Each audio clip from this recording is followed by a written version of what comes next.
Okay, the mic is on. I want to talk about a lot of stuff on my channel. I feel like the most important part is just talking about how I feel, and maybe I don't have it all figured out. But I feel like what's most important is just putting myself out there, and maybe somebody can relate to what I'm saying and feel like they're not alone in this world where most of the time we might feel alone.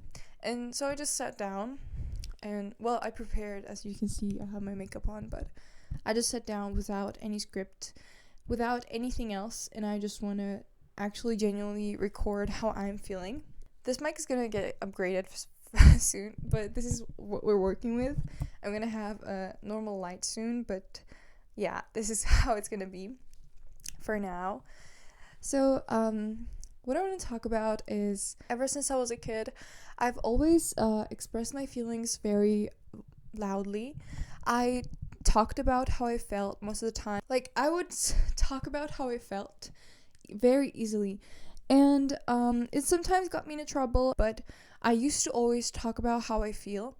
And I've had this belief thrown at me. Expressing your emotions will not get me anywhere. So, as I was growing up, I was told that showing your emotions is not good and you should hide it. You should not show it because it makes you weak. It makes you seem as someone who cannot control themselves. As a child, acting like a child, being chaotic, I was not allowed to do that because I was told that it would show me from a bad light. Acting like I was a child was not good. So I grew up very fast. I acted like I was adult, and being a child cannot make you an adult. You cannot physically act like an adult. You need to act like a child. Nobody ever taught me how to deal with my emotions, and as I was growing up, I felt like as long as I didn't show it, it would be fine. I would be fine if I didn't show my emotions, and if I just hid it down there and just didn't act or didn't say it, it would be fine. I would be fine. I had friends cry their heart out in front of me. When we were kids, they would cry and they would be like, I'm in so much pain, and maybe they hurt something, or maybe they fell down and they're hurting and they're crying. I would look at them and be annoyed because they're showing so many emotions. They're acting like they're weak, and I didn't like that. Many times I've had that situation when I looked at someone that were like being too emotional or too silly, and I'll be like, what a unserious person.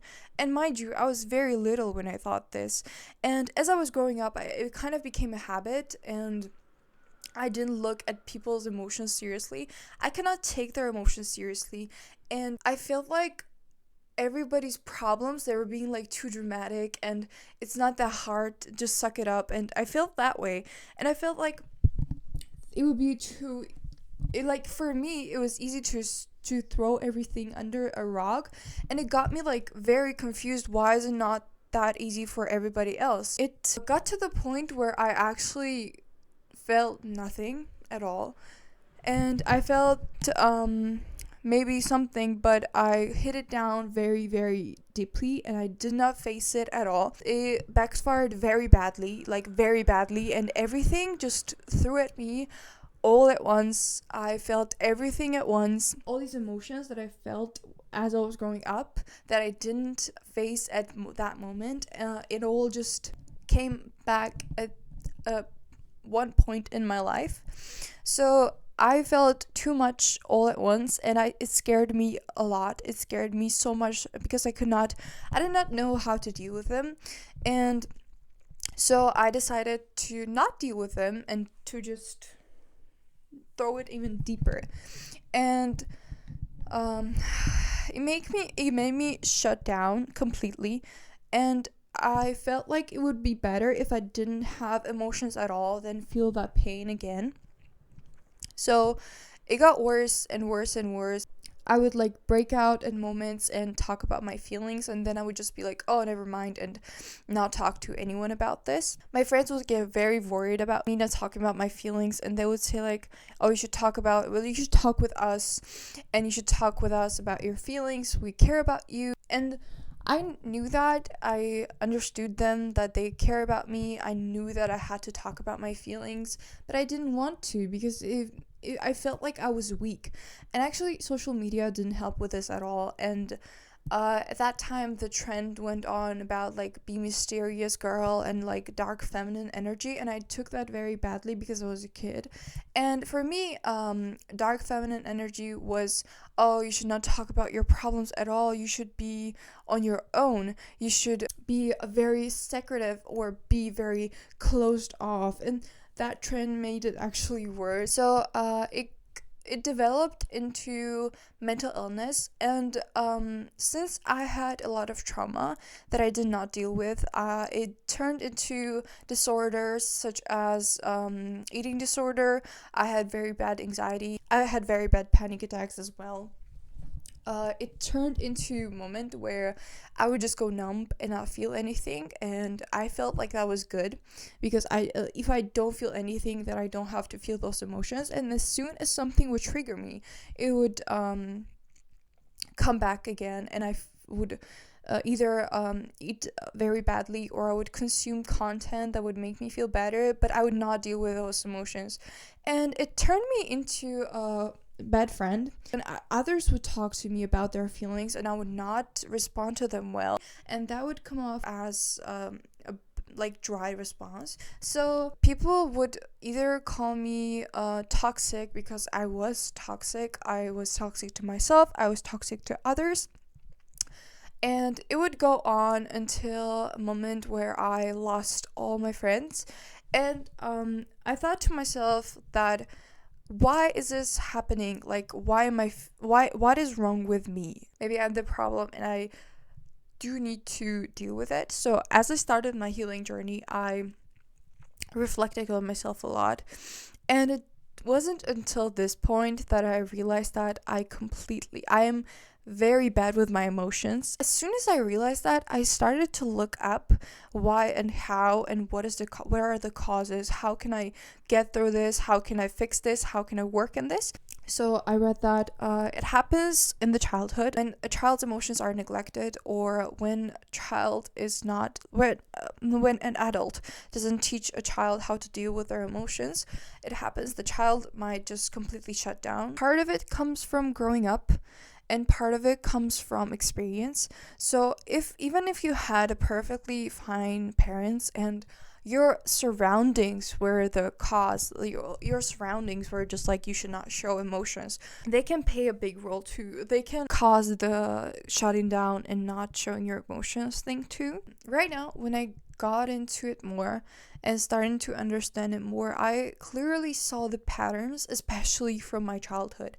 And I started to recall my memories a bit better because I stopped ignoring my emotions and actually faced them.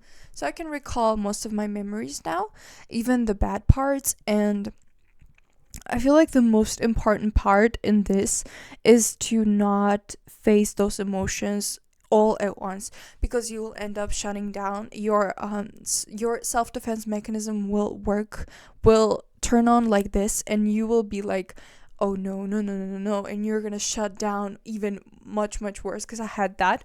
So I was journaling, and I had this moment where I felt everything all at once, because I was getting very, very deep into my trauma in the journal.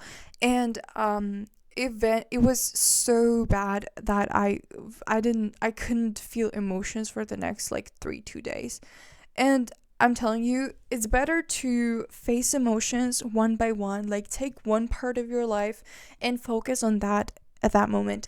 It's better to deal with emotions one at a time than facing all at once, because it will not get you anywhere, okay? It will not get you anywhere, and you're gonna end up being even worse. It's gonna get worse if you do that. And since I'm still going through this, I feel like the best thing I could possibly do for myself is to not ignore my emotions, and to tell myself that it is actually very much okay, and it is completely not weak to show your emotions, to actually seek help and to ask for help, to open up, be hurt, get hurt, love, be happy, be sad. Those are emotions humans should feel. And I feel like most of the part of being emotionally unavailable comes from us being scared of getting hurt. And getting hurt is actually very much beautiful. Without getting hurt, you cannot grow. If you're gonna isolate yourself and not let anything get to you, you're not gonna see what is wrong with you. And only because of the fact that I had people around me that told me that something was wrong with me, that is the part where I realized that I have this problem. Without them, I would not realize it. So closing yourself off from society and saying that you don't want to be with people because people are bad. Like, if you look at your experience through your life and look at people that were beside you, you actually should be grateful for them, pretty much, because without them you would not be here, you would not get to this point. I'm so grateful I had those people in my life, because I know exactly right now who I want to be, who I want to have beside me. Being hurt, showing your emotions is completely okay. It is more than okay. It is needed. You need to get hurt to grow. I'm not saying that you should be in pain 24/7. I'm just saying that you should not be afraid to get hurt. Go, I don't know, love someone, fall in love, have some friends. Even if they turn out to be bad people, it is okay. And the main point of me making this video is that if I knew this when I was 14 or 15, my life would have been much easier. It's actually very great to feel emotions, and ever since I realized that I can feel my emotions and I can face them, and there is nothing wrong with me feeling, and there is nothing wrong with me being upset, angry, sad, happy. All these emotions are there to have some kind of impact on me, whether it's good or bad. I like feeling emotions, and some practices you can actually implement in your daily life is actually meditation. Why is meditation so good? I have not applied this into my life, but I've tried for a bit, but I got very scared of it and I completely stopped it. But at that moment, right now, when I recall what happened during my meditation, I realized that it is so good, because you get to feel your emotions, observe them without reacting to them. So basically, you just focus on your breathing, you just breathe and you do not interact with your thoughts. That makes you okay with your feelings without reacting to it. You have to realize that you are not your emotions. You can deal with your emotions without letting them control you. You can feel your emotions without acting on it.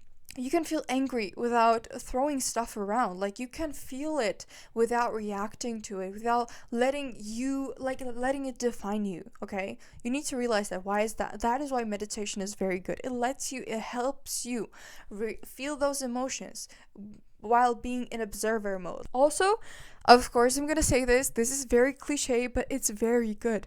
Even video diaries, I don't know, journal with your hand. It is a great practice to actually understand what you're feeling. Shadow work. Ask questions and answer them. You will understand yourself much better. Trust me, it is very great. What people say on the internet is actually, it works. It works. That is why it's cliche. That is why everyone is saying it, because it works. If you'll actually implement those things in your life, you'll get a little bit better. This is gonna be a very long video, but I hope it's gonna help someone understand that, or maybe see a pattern, or maybe see that they have this problem too, and maybe it will actually just help someone reflect on themselves. Yeah, I'm very happy with who I am right now, and I'm very happy with where I'm going, and I'm very excited for it. So if you found this video helpful, maybe consider subscribing. So yeah, and also don't forget to check out my Instagram and TikTok. I post videos there too for my girlies, and I don't want to say boys, but yeah, for those two. I don't know. If you find this video helpful, I'm very much glad. Thank you for watching. I'm very grateful for you. Bye-bye.